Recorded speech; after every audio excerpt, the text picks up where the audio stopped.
All right, guys, do you think the mother will give up her plan to make her daughter a prodigy? Explain yourself.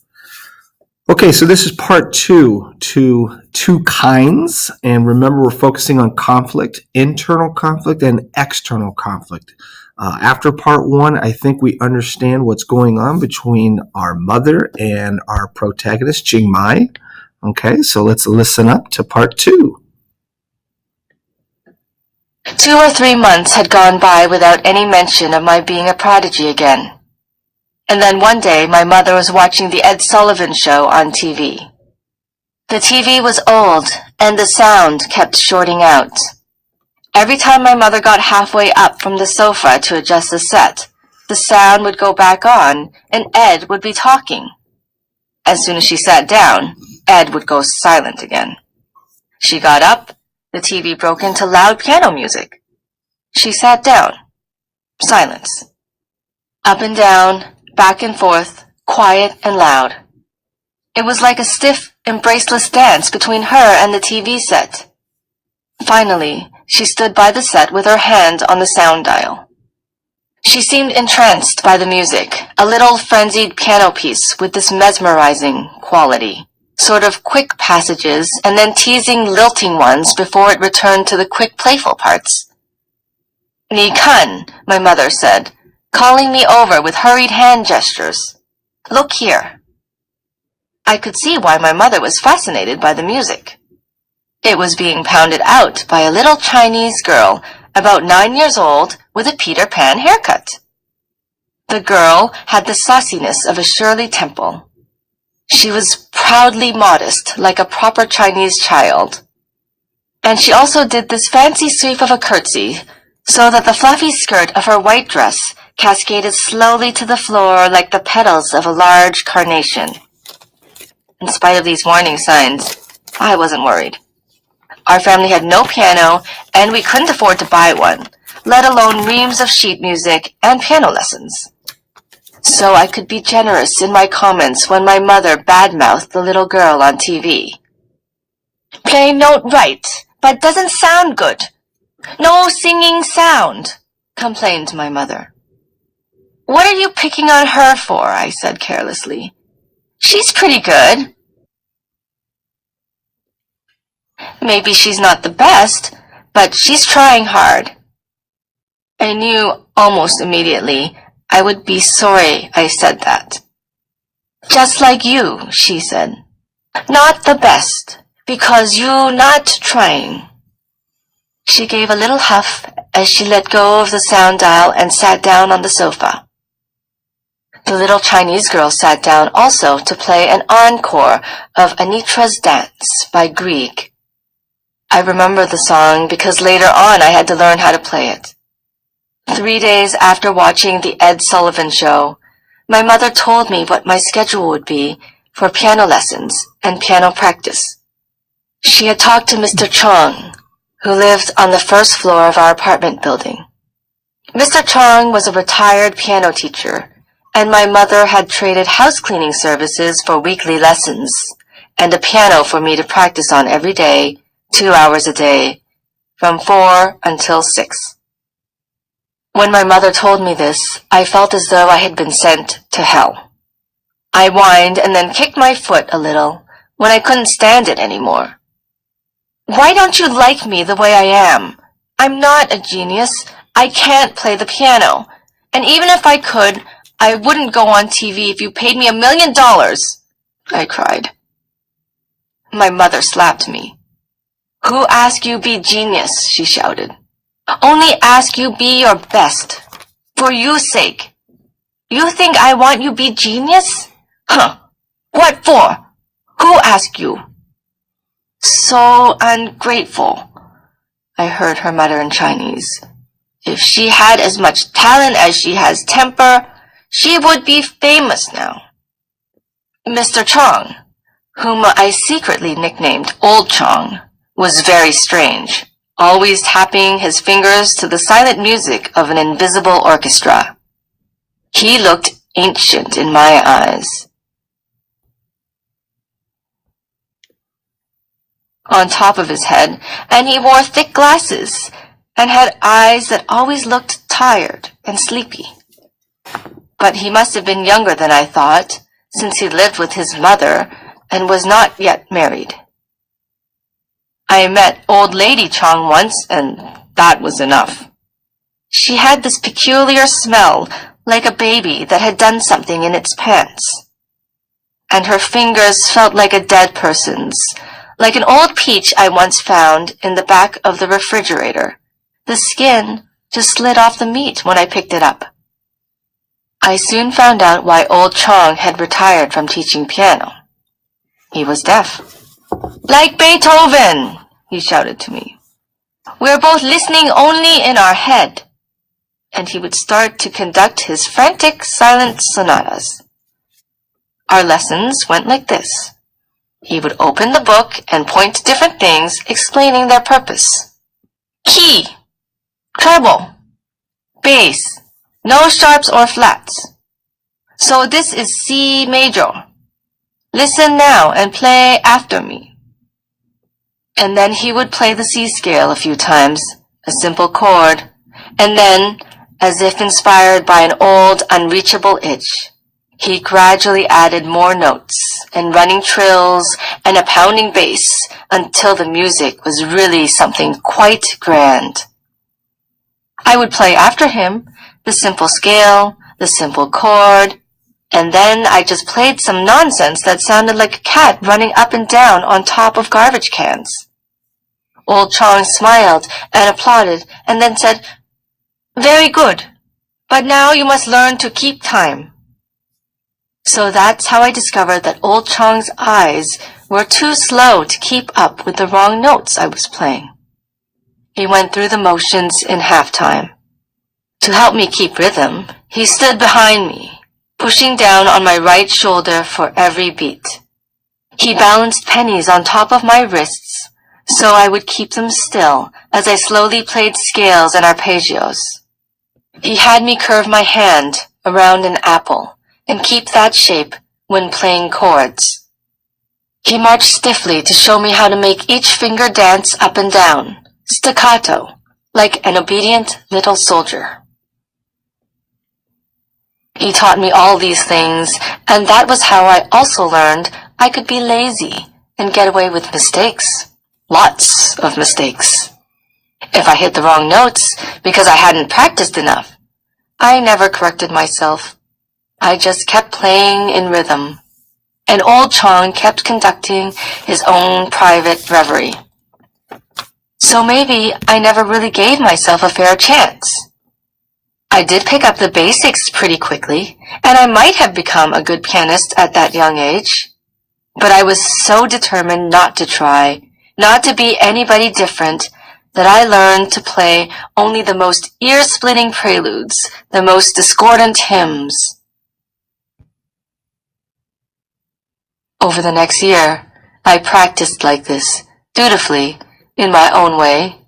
And then, one day I heard my mother and her friend Lindo Zhang both talking in a loud, bragging tone of voice, so others could hear.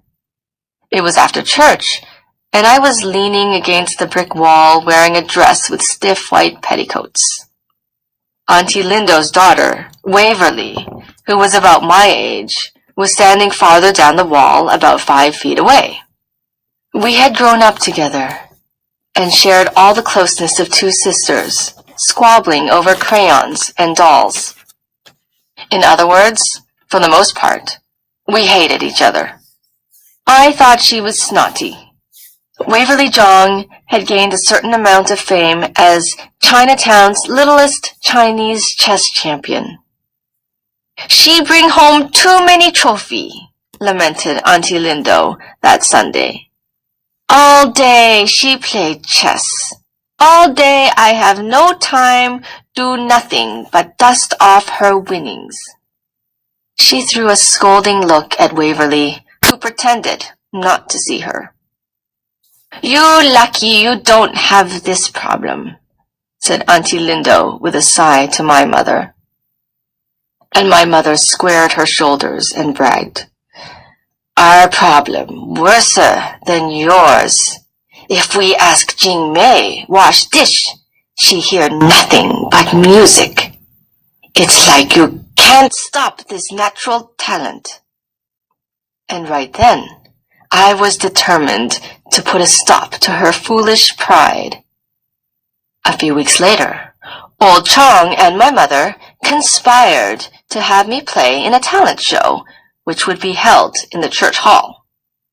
By then, my parents had saved up enough to buy me a second-hand piano, a black Wurlitzer spinet with a scarred bench. It was the showpiece of our living room. For the talent show, I was to play a piece called Pleading Child from Schumann's Scenes from Childhood. It was a simple, moody piece that sounded more difficult than it was. I was supposed to memorize the whole thing, playing the repeat parts twice to make the piece sound longer. But I dawdled over it, playing a few bars and then cheating, looking up to see what notes followed. I never really listened to what I was playing. I daydreamed about being somewhere else, about being someone else. The part I liked to practice best was the fancy curtsy. Right foot out, touch the rose on the carpet with a pointed foot, sweep to the side, left leg bends, look up, and smile. My parents invited all the couples from the Joy Luck Club to witness my debut. Auntie Lindo and Uncle Tin were there, Waverly, and her 2 older brothers had also come. The first 2 rows were filled with children both younger and older than I was. The littlest ones got to go first. They recited simple nursery rhymes, squawked out tunes on miniature violins, twirled hula hoops, pranced in pink ballet tutus, and when they bowed or curtsied, the audience would sigh in unison, "Aww," and then clap enthusiastically. When my turn came, I was very confident. I remember my childish excitement. It was as if I knew, without a doubt, that the prodigy side of me really did exist. I had no fear whatsoever, no nervousness. I remember thinking to myself, "This is it! This is it!" I looked out over the audience at my mother's blank face, my father's yawn, Auntie Lindo's stiff-lipped smile, Waverly's sulky expression. I had on a white dress layered with sheets of lace and a pink bow in my Peter Pan haircut. As I sat down, I envisioned people jumping to their feet and Ed Sullivan rushing up to introduce me to everyone on TV. And I started to play. It was so beautiful. I was so caught up in how lovely I looked that at first I didn't worry how I would sound. So it was a surprise to me when I hit the first wrong note and I realized something didn't sound quite right. And then I hit another, and another followed that. A chill started at the top of my head and began to trickle down. Yet I couldn't stop playing, as though my hands were bewitched. I kept thinking my fingers would adjust themselves back, like a train switching to the right track. I played this strange jumble through 2 repeats, the sour notes staying with me all the way to the end. When I stood up, I discovered my legs were shaking. Maybe I had just been nervous, and the audience, like Old Chong, had seen me go through the right motions and had not heard anything wrong at all. I swept my right foot out, went down on my knee, looked up, and smiled. The room was quiet, except for Old Chong, who was beaming and shouting, "Bravo! Bravo! Well done!" But then I saw my mother's face, her stricken face. The audience clapped weakly, and as I walked back to my chair, with my whole face quivering as I tried not to cry, I heard a little boy whisper loudly to his mother, "That was awful." And the mother whispered back, "Well, she certainly tried." And now I realized how many people were in the audience, the whole world, it seemed. I was aware of eyes burning into my back. I felt the shame of my mother and father as they sat stiffly throughout the rest of the show. We could have escaped during intermission. Pride and some strange sense of honor must have anchored my parents to their chairs. And so we watched it all. The 18-year-old boy with a fake mustache who did a magic show and juggled flaming hoops while riding a unicycle. The breasted girl with white makeup who sang for Madame Butterfly and got honorable mention. And the 11-year-old boy who won first prize, playing a tricky violin song that sounded like a busy bee. After the show, the Shoes, the Jongs, and the St. Clairs from the Joy Luck Club came up to my mother and father. Lots of talented kids, Auntie Lindo said vaguely, smiling broadly. That was something else, said my father, and I wondered if he was referring to me in a humorous way, or whether he even remembered what I had done. Waverly looked at me and shrugged her shoulders. You aren't a genius like me, she said matter-of-factly. And if I hadn't felt so bad, I would have pulled her braids and punched her stomach. But my mother's expression was what devastated me. A quiet, blank look that said she had lost everything. I felt the same way, and it seemed as if everybody were now coming up like gawkers at the scene of an accident to see what parts were actually missing.